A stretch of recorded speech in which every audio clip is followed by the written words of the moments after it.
Hey Clear Creek, the new school year is right around the corner, and so for a lot of us that means kind of reestablishing some rhythms and routines that carry us through the fall.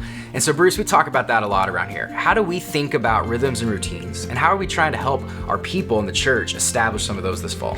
You know, one of the things we've learned is that we live in seasons. Oftentimes there's a fall season or a spring season, and there's an old saying that says, you know, when you're going on the Oregon Trail, whatever ruts you get in, be careful because you're going to live in those all the way to Oregon.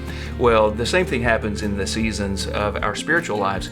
And so we want to establish early on seasons, habits, kind of these practices in our life that help us grow spiritually. Well, in this case, we're going to focus on a whole sermon series. We're calling it The Way, learning to walk with God together.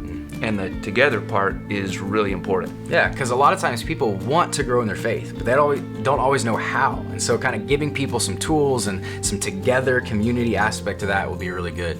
So Bruce, a lot of times we talk about continuing the conversation, that we want people to not just hear a sermon or a series, but to continue that conversation beyond the Sunday morning experience. So how are we doing that specifically with this series? Yeah, you know, it's so important because we can hear a message on a weekend or on Wednesday, but the really important thing is how do we live that out? And so if we have some other resources along the way, that helps. In this case, we're going to focus on this book, Life Together by Dietrich Bonhoeffer. I would call it a modern day classic on community.